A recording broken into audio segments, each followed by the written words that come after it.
Bismillahirrahmanirrahim. Assalamualaikum warahmatullahi wabarakatuh. Alhamdulillah.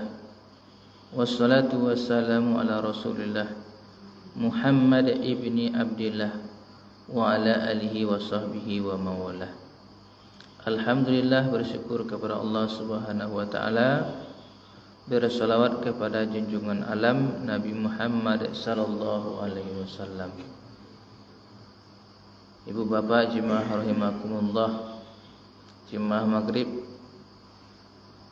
dengan kudrat dan iradat Allah Subhanahu wa taala, Allah berikan kekuasaan kepada kita, Allah berikan yaitunya kesehatan kepada kita, sehingga pada malam hari ini Allah kuasakan kita melangkahkan kaki, mengayunkan tangan ke rumah Allah untuk berubudiyah kepada Allah Subhanahu wa taala. Pada malam hari ini adalah An Jabir bin Abdillah radhiyallahu anhuma annahu sami'a Rasulullah sallallahu alaihi wasallam yaqulu lamma kazzabani Quraisyun kumtu fil hijri faja'alallahu li baital maqdis fatafiqatu akhbiruhum an ayatihi wa ana anzuru ilaih. Hadis riwayat Bukhari. Dari Jabir bin Abdullah radhiyallahu anhuma bahwasanya ia mendengar Rasulullah sallallahu alaihi wasallam bersabda, ketika kaum Quraisy mendustakan aku tentang Isra, kata Rasulullah, ketika orang-orang kafir Quraisy mendustakan aku tentang Isra, aku berdiri di Hijr. Lalu Allah menampakkan kepadaku Baitul Maqdis, maka aku segera menceritakan kepada mereka tentang tanda-tandanya, tentang tanda-tanda Baitul Maqdis sambil terus melihatnya. Jadi di pagi Rasulullah sallallahu alaihi wasallam di Makkah itu sudah melihat di pagi hari, sepulangnya Nabi Isra dan Mi'raj sudah melihat, maksudnya melihat dengan jelas dari Makkah. Nampaklah jelas oleh Rasulullah yaitu Baitul Maqdis itu, dan menceritakan ciri-ciri kriterianya Baitul Maqdis tersebut.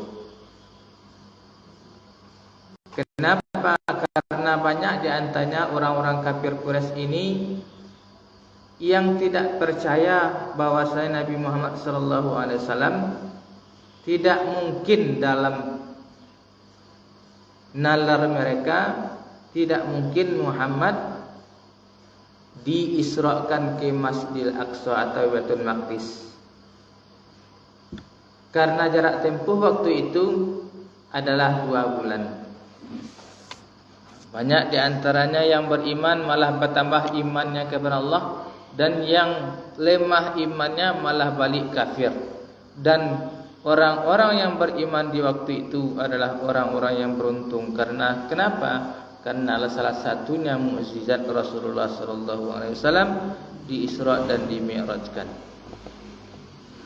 Maka di waktu Nabi Muhammad sallallahu alaihi wasallam dibedah Nabi Muhammad, diambillah kendaraan yang bernama Buraq.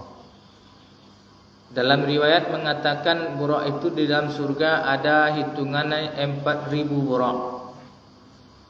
Tapi ada salah satu Buraq yang sedang bermenung-menung, yang sedang menangis, menahan kerinduan hatinya.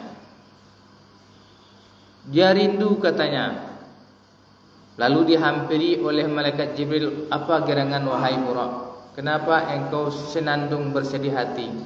Katanya, wahai Jibril, saya bersedih hati karena sudah ribuan tahun saya mendengar nama Muhammad, tetapi saya tidak pernah bertemu dengannya. Maka dengan izin Allah, wahai Buraq, pada waktu ini engkau dipanggil untuk tugangan untuk kendaraan Muhammad, maka dibawalah Buraq ke Makkah di waktu itu, melihat bertemu dengan kekasih, bertemu dengan orang yang selalu dirindukan, maka Buraq ini gembira hatinya, senang hati, berlonjak-lonjak Buraq. Dalam riwayat mengatakan maka Buraq ini dihardik oleh malaikat Jibril, tak sadar engkau, dengan hardikan suara yang agak di atas biasanya, maka Buraq ini termenung. Akhirnya Rasulullah SAW dinaikkan ke atas punggung Buraq, maka melajulah beliau. Maka ketika dalam perjalanannya, maka nan Buraq ini, dan makanya Rasulullah ini suruh berhenti dan melakukan solat 2 rakaat. Ditanya oleh malaikat Jibril, selesai solat lalu ditanya, "Hai Muhammad, tahukah engkau di manakah engkau tadi solat?" Malaikat dan Nabi Muhammad menjawab, "Saya tidak tahu." "Di manakah wahai Jibril?" Dan Rasulullah SAW mengatakan wahai, dan maksudnya dan Jibril mengatakan wahai Rasulullah Muhammad, itu dinamakan Thayyibah, dinamakan Madinah namanya kini. Maka insyaallah nanti Rasulullah itu akan dihijrahkan ke Madinah dari Makkah ke Madinah. Kenapa dihijrahkan? Karena Rasulullah SAW di Makkah itu diancam oleh orang-orang Quraisy untuk dibunuh. Makanya hijrah Nabi Muhammad disuruh oleh Allah SWT berpindah. Arti hijrah itu berpindah. Maka berpindahlah Nabi Muhammad dari Makkah ke Madinah. Itu arti hijrah. Lanjut perjalanan, maka berhentilah Nabi Muhammad perhentian yang kedua, melakukan solat 2 rakaat dan naik ke atas Buraq. Lalu ditanya oleh malaikat Jibril, "Hai Muhammad, tahukah engkau tadi di mana engkau solat?" Rasulullah menjawab, "Tidak." "Di manakah itu wahai Jibril?" Rasulullah SAW bertanya kepada Jibril, dan Jibril menjawab, "Itu dinamakan Sajar Musa." Di sanalah Nabi Musa alaihissalam lari, bermenung, bersandar ke batang sajar itu, ke batang pohon itu, lari dari Mesir, dari kejaran tentara Firaun, karena Nabi Musa alaihissalam ini membunuh tentaranya Firaun. Lari di sana melihat 2 orang perempuan. Nah, nampak 2 orang perempuan di sini. Dalam aslinya bermenung, nampak 2 orang perempuan menunggu antrian, yang mana antrian satu sumur itu digurumuni oleh para lelaki-lelaki lain. 2 orang wanita ini sedang menunggu antrian. Akhirnya selesai, dan Nabi Musa menawarkan, "Maukah saya bantu wahai perempuan?" Maka Nabi Musa memberikan bantuan mengangkat batu besar. Maka di dalam batu itu tumbuhlah air untuk minuman para biri-biri, para kambing wanita tersebut. Di sana cepatlah pulangnya wanita tersebut. Capek pulang dari biasa. Ditanya dah, "Ayah, apa capek pulang?" "Yo ya, tadi ada 2 orang menolong ya." "Siapakah dia?" "Biasanya katanya orang luar ya." "Orang luar ya, tolong panggil ke sini." Kalau orang luar, biasanya ayah menjamu orang luar. Maka pemuda tadi bernama Nabi Musa dijamu oleh nan ayah perempuan yang berdua tadi. Datang ke rumah, dijamu. Dalam kisah berceritalah antara 2 orang laki-laki, yang mana laki-laki yang satu bernama Nabi Musa, dan laki-laki yang satu ayah 2 orang perempuan tersebut. Dalam perbincangan ternyata ayah wanita tersebut seorang Nabi Allah, seorang Nabi Rasul Allah yang bernama Nabi Shu'aib alaihissalam. Dari mana bahasanya? Ambo dari lari ya. Dari Pak. Dari mana lari? Lari dari kejaran tentara Firaun. "Kenapa engkau lari dari sana?" "Karena saya pernah melihat waktu itu," saya ceritakan cerituan, "ada orang kampung ambo mangkek baban. Satu lagi yaitu tentara pengawal Firaun. Baban ini ndak talok di pundak orang kampung Nabi Musa, ditambah juga dek tentara Firaun. Minta tolonglah orang kampung Nabi Musa tadi, ya Musa, tolong saya tak mampu mengangkat ini beban. Berjalan saja saya tidak kuat, maka ditolong ada Nabi Musa. Berang Nabi Musa mencari kezaliman yang dilakukan oleh tentara Firaun terhadap orang kampungnya. Akhirnya Nabi Musa mentempeleng tentara tersebut. Mentempeleng ini bahasa kitanya menampak, nyetampa tentara tadi. Nyetampa bahasa Rawak nyetampa. Kalau bahasa tanpa pakai merah.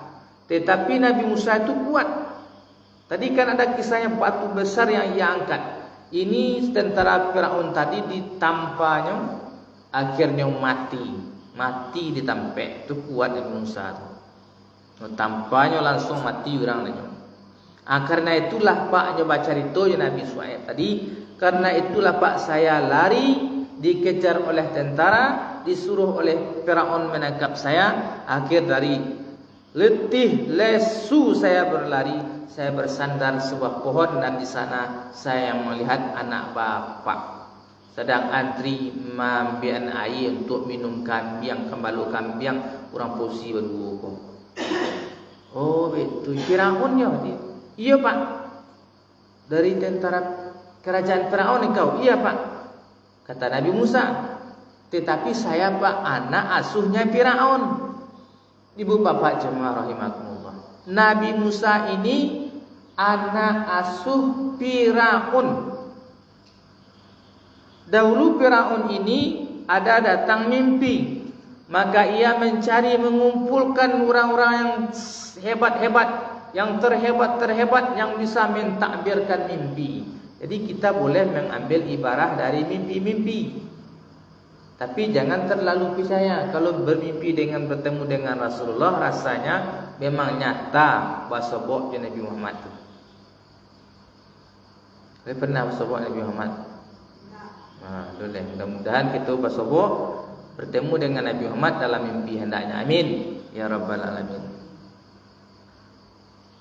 Kata Firaun, maka dikumpulkan orang-orang yang pintar-pintar mentakbirkan mimpi. Akhirnya kata orang yang paling hebat, hai Firaun, nanti bakalan lahir satu orang anak, yang mana satu orang anak ini akan menghancurkan kerajaan engkau. Marete Firaun mendengar itu, menggalaga hatinya, bagajolak jantungnya. Aduh, orang kena ketek lahir nanti kegadanya akan menghabiskan yaitu kerajaan awak, kata Firaun. Maka di waktu itu, jika ada di antaranya wanita-wanita yang hamil, maka didata, dicatat, didata wanita hamil itu, dikawal oleh tentara Firaun. Nanti lahirannya dijaga. Kalau anak sudah lahir, diambil oleh tentara, langsung digorok atau dibunuh. Itulah kejamnya Firaun. Ngebunuh anak lahir itu mama. Kejam Firaun. Akhirnya kisah di balik itu, ibu Nabi Musa alaihissalam hamil, ngandung. Hamil ibu Nabi Musa, tak pakai pakaian yang besar-besar, tak nampak kehamilannya. Yang lapang-lapang, menyuruh kata bukit. Sama-sama kata bukit. Ada tentara nampak lewat lalu menyuruh. Tiba tentara ke rumah memeriksa, menyuruh. Lama kelamaan hamil tambah besar. Akhirnya Nabi Musa lahir. Ima lahir dalam rimbo, dalam sama-sama dia teh bukit dalam gua lahirnya Nabi Musa alaihissalam. Lahir Nabi Musa, maka dalam Al-Quran mengatakan kan ada itu Nabi Musa ini dihanyutkan, dibuatkan peti, dibikinin peti. Dia tahu mak peti buat burang ngeleh buah tu tahu. Ada peti ngeleh buah tu dia tahu tu. Dia tak bayang orang gini. Basusun peti dia tu bapaku sekali liang ada lataan kasu ketek banta jo salimui. Nabi Musa bayi lahir, diambil Nabi Musa ini dimasukkan ke dalam peti, maka Nabi Musa dihanyutkan di sebuah sungai. Sini ada sungai, bukan sungai sini. Sungai Nil. Sungai Nil yang ada di Mesir. Nanti kalau sampai Isra Mi'raj itu nanti sampai ada namanya pohon Sidratul Muntaha. Sidratul Muntaha itu ada 4 pohon, maksudnya ada di pangkalnya 4 buah sungai. Pertama sungai Nil yang nampak, yang kedua Efrat atau Efrat yang ada di Irak. Yang kedua batin itu tersembunyi. Itu ke surga bayi. Dan 2 lari ke dunia, 2 ke surga. Itulah kehebatan Allah, itulah keesaan Allah, itulahnya akbarnya Allah, besarnya Allah. Ada sewaktu Nabi Muhammad sallallahu alaihi wasallam Isra Mi'raj bertemu sungai yang ada di atas langit yang ke-7. Di sana ada pohon Sidratul Muntaha dan di sana nampak sungai Nil. Kalau kita di Indonesia ini sungai Nilnya di Mesir. Nampak tak di kita dari tas langit, di atas langit turun air ke bawah? Tak ada. Itu kehebatan Allah. Anak mau kalau pangka tu ulu ya nak. Ulu di sungai di Sidratul Muntaha dan langit yang ke-7 muaru ke dunia sampai ke Mesir. Itulah kekuasaan Allah Subhanahu wa taala. Sungai Nil dan ada di Mesir. Kalau banyak pitih nanti pergi umrah tinggal ke Mesir. Pergi ke Mesir, jangan ke Malaysia. Malaysia aja lah banyak buat colik. Kalau dapat ke Mesir nak terapel tu aku ada nak ke Mesir ambil tu. Bisa kita mencalik iaitunya mumi. Mumi itu adalah tubuh Fir'aun yang diawetkan. Di mana terletak itu? Di Mesir. Apa lagi kat sini? Calik sungai Nil begini. Kau tak percaya gitu Lanjutkan kisah Nabi Musa alaihissalam. Nabi Musa lahir, dibikinin peti. Nabi Musa ini ditaruh di dalam peti, dihanyutkan di sungai Nil. Menangis ya mas. Ibuti anak lahir awak buang. Kabar sadihnya hati. Dari mati nak biarlah ibu buang basuh awak. Tak hati kuritahan. Akhirnya anak dibuang di dalam sungai, yang mana dalam perjalanan ada iaitunya rombongan orang daripada kerajaan Firaun. Maka bertemulah oleh rombongan kerajaan Firaun ini Nabi Musa alaihissalam sewaktu bayinya di dalam sungai diambil. Maka dilihat oleh perempuan yang bernama istri Firaun. Caliknya undi anak bayi kiru, anak ketek bayi rancak. Jika ada nak ketek nampak awak maknya buang-buang dak induk, dia buang dak ayah. Alah berdosa membuang anak di tong sampah. Ambil asuh. Anak tu fitrah tu, nanda bosu kan nak. Dak ada nama anak zina, nang baru seorang tuanya. Anak tu barasih. Diasuh. Maksudnya Nabi Musa alaihissalam waktu kecil tu diambil oleh istri Firaun, diasuh. Katanya kepada Firaun, "Bang, kita kan tidak punya anak, bang. Kita asuh ni anak, bang." Mencalik rayuan lembutnya wanita, yang mana Firaun ini keras, biasanya takluk oleh wanita. Hebatnya Asiyah namanya. Istri Firaun itu bernama Asiyah binti Muzahil. Itu, bang, kita ambil aja ini anak, bang, kita asuh jadi anak angkat. Akhirnya takluklah Firaun, maka diambil Nabi Musa alaihissalam menjadi anak. Hari berganti hari, bulan berganti bulan. tahun berganti tahun Musa tumbuh dewasa. Di mana tumbuhnya? Tumah di kerajaan Firaun. Di sana nyu calik orang bercakap berdua tadi, nyu tanpa mati, lari Nabi Musa cepat cerita lari dari kejaran Firaun bersandar suatu pohon, maka di sanalah Nabi Muhammad SAW berhenti di suatu tempat yang dimuliakan. Di mana? Di mana nenek moyangnya dahulu Nabi Musa berhenti di sana, Nabi Muhammad SAW Isra berhenti juga di sana melakukan solat 2 rakaat. Nah, itu diciptakan ambu dari anak, kata Nabi Musa kepada ayah wanita 2 orang tadi, saya Pak dari kejaran Firaun, saya Pak anak asuh Firaun dulu. Oh begitu, kata Nabi Shu'aib alaihissalam. Jadi dalam kisah bercerita, maka dalam riwayat, dalam cerita-cerita tersebut, Nabi Musa alaihissalam dinikahkan dengan salah satu anak Nabi Shu'aib alaihissalam. Saya terima nikahnya anak bapak dengan mahar mengembalakan domba selama 10 tahun. Itu maharnya. Memang menjuruk dengan tu 10 tahun mahar mengalau kambing. Itu mahar Nabi Musa dengan anak Nabi Shu'aib alaihissalam. 10 tahun mengalau kambing mahar. Kata lo ada waktu 10 tahun. Habis masanya 10 tahun Nabi Musa dalam gembala-gembala kambing, maka nampaklah cahaya di atas bukit. Api. Senter tidak ada, mau pulang ke rumah gelap. Apa kata Nabi Musa alaihissalam kepada istrinya, dek tunggu sini dek, di atas bukit sana tu ada cahaya dek. Abang mau ke atas sana lah. Semoga nanti kita pulang ada senter atau sumber api untuk kita pulang ke rumah, pulang dari gembala kambing.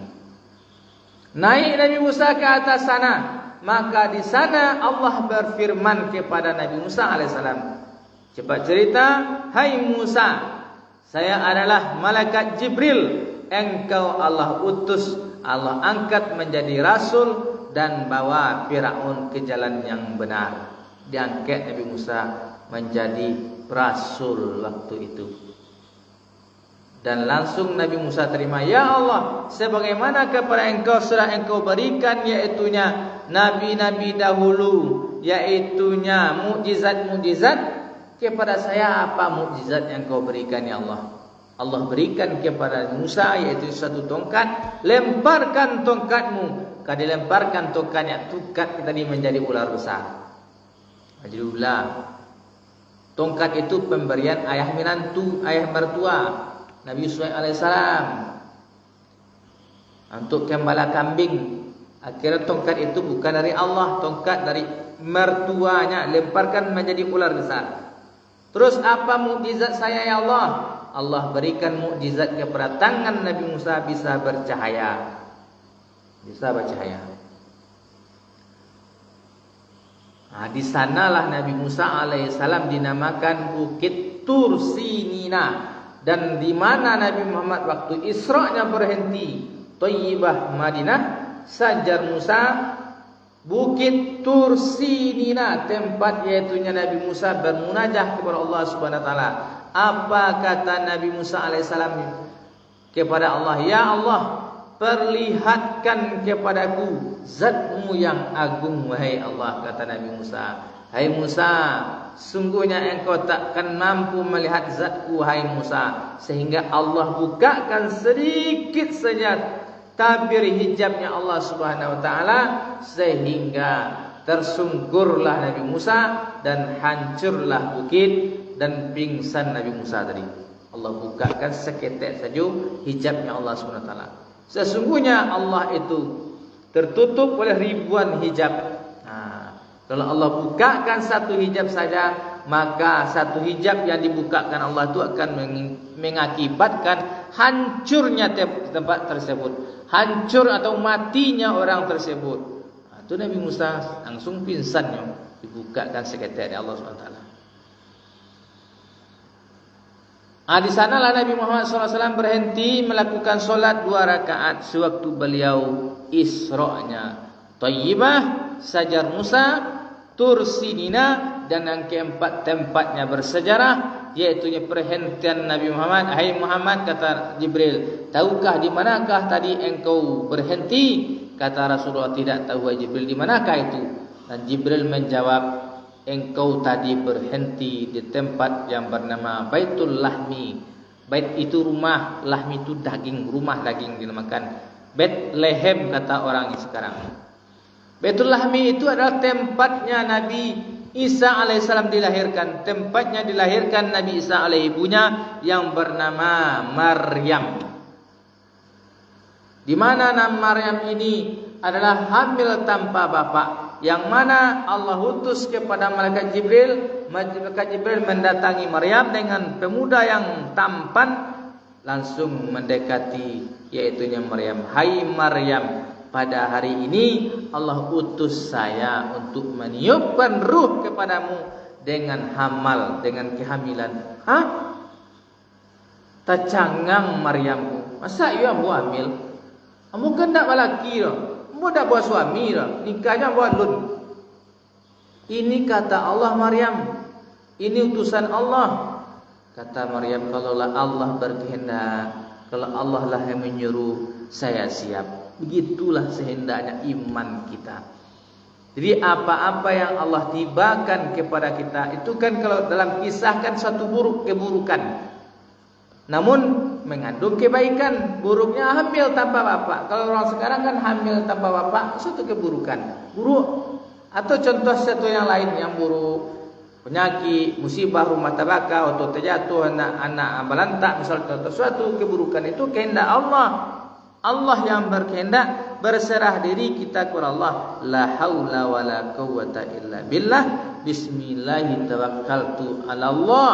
Saya bertawakal kepadamu ya Allah. Apa-apa yang engkau tibakan, Allah engkau timpakan, Allah engkau berikan, saya berserah diri kepadamu ya Allah. Maryam berserah diri kepada Allah. Ditibakan anak, didatangkan anak tanpa bapak, tergoncang keimanannya, tergoncang batinnya. Namun dia tetap menerima takdir Allah, dia menerima keputusan Allah. Akhirnya yang Maryam tadi hamil besar. Dalam Al-Quran dikatakan hamil Maryam itu dalam tafsiran mengatakan sa'atun. Sa'ah itu sebentar, tidak sampai dalam 9 bulan. Kalau hamil kita kan 9 bulan. Nan Maryam ini tak sampai 9 bulan. Sesa'ah. Bisa dikatakan per hari, bisa dikatakan per jam. Waktu ditiupkan ruh, hamil besar, langsung Maryam itu bersandar ke suatu buah pohon. Dan pohon tadi dah mulai kariang ke mati. Dengan izin Allah pohon tadi hidup, rindang, berbuah rancak, berbuah ranun. Disitulah Maryam makan. Sakit, kamalahin tibu, di situ Maryam malapen hawi dari buah pohon tersebut.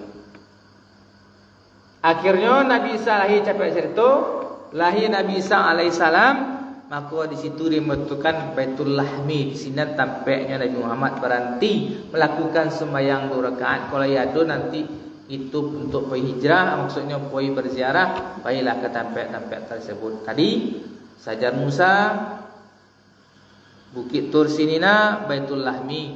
Yang keempat nanti ada yang kelima nanti itunya Masjidil Aqsa. Lahirlah Nabi Isa alaihissalam, tergoncang batinnya. Masa ia wak nak balaki, tetap jud datang godaan. Sebarabana kuat hati awak beribadah ibu bapa mak-mak. Taat awak cak awak, lain kita rajin sembahyang, rajin kita berzikir, rajin kita puasa, rajin barang lain, tapi nanamu setan itu dibuat modalnya. Dan Maryam saja seorang nan hebat, seorang ibu Nabi hebat, wanita solehah, lain tergoncang juga batinnya. Unun ku awak, banyak nak menggoda awak, terutama jin setan kau bising dalam hati awak. Tibu si puati sadih hati awak kadang-kadang. Contohlah Maryam, tirulah Maryam. Kebabana nan tipu ka ditipu oleh Allah kawak, namun tetap juga keputusannya di Allah. Ajuo nak katipu kawak, ajuo kaji kan awak mah keputusannya Allah juga. Kondak juga karena Allah juga yang berlaku. Aku maumu, namun kamu harus menurut kemauanku, kata Allah. Turut kemauan Allah, keputusan Allah, takdir Allah, kudarat iradat Allah. Itu keputusan dari kaji.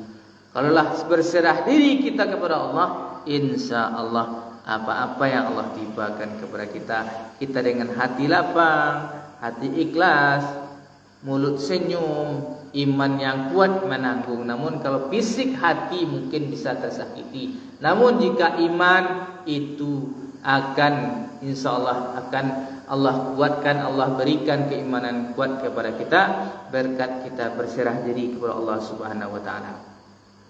Itu Maryam tadi. Situlah berarti Nabi Isa. Lahir Nabi Isa alaihissalam, kata Allah berfirman melalui malaikat, "Hai Isa, nanti engkau pulang ke rumah Maryam, engkau tidak boleh berbicara, tak boleh ngomong-ngomong kepada manusia, orang-orang kampung. Waduh orang bertanya anak saja. Allah berfirman melalui malaikat Jibril, nanti engkau jika ada manusia bertanya, dari mana anak ini? Engkau suruh jawab. Orang langsung bertanya kepada anakmu, Isa anak bayi tadi. Atau mukjizat Nabi Isa bisa mengecek-ngecek waktu bayi, waktu ketek. Pulang Maryam ke rumah tak canggang orang. Hai Maryam, engkau tukang zina. Dari mana dapat anak? Berserong kau. Bermacam-macam tipu fitnahan. Kita orang baik ini ibu bapak. Kita merasa baik kepada manusia, merasa baik kepada manusia lain berbaik. Namun godaan tetap akan Allah tibakan kepada kita. Ya nak baik-baik ke orang nak tipu godaan, nah. Fitnah tipu, gunjang tipu, adu domba tipu. Kalau berbuat baik tu awaklah baik ke orang tu. Memang itulah permainan dunia. Memang begitulah rodanya dunia tu tadi. Tak bisa tindak orang, tak bisa menghindar awak. Tu apa nangkisnya? Tu tadi iman, berserah diri kita kepada Allah, sabawa. Tu. Dan Maryam saja macam-macam tipu fitnahan kainyo. Cacian tipu kainyo, dituduh orang berbuat zina. Awak kali nak dituduh orang terkait tu nara. Difitnah orang seketek orang lah, dia lah tanggung lah balik ke orang aja sampai itu sampai aja awak. Dia duduk bayar awak ada orang, nanti fitnah aja orang, digunjang lah sampai diamlah saja awak. Ambo kalau sampai dah macam-macam tipu, boleh tinggal rayu ke dulu. Fitnah ke tipu kamu lagi. Bahasa-bahasa yang boleh alu-alu ya dan dua ambonya. Setahun 2 tahun, setahun sebentar ambo situ boleh tipu fitnah langsung. Untuk menggoyahkan ambo. Tak dari mana tipu nak beh ambo, di mana sumber nak beh. Pokok ado lah. Tina kacopek tipu, tipu jamak pisawat. Jadilah sabar-sabar gitu yo, insyaallah. Tenang-tenang awak, tipu apa dunia aku. Jadilah insyaallah mudah-mudahan berkah hendaknya penyampaian itu. Ada waktu nanti kita sambunglah balik dan sampai panjang kisahnya. Panjang kaji itu. Mudah-mudahan berkah hendaknya. Subhanaka Allahumma bihamdika asyhadu alla ilaha anta astaghfiruka wa atubu ilaika. Wassalamualaikum warahmatullahi wabarakatuh.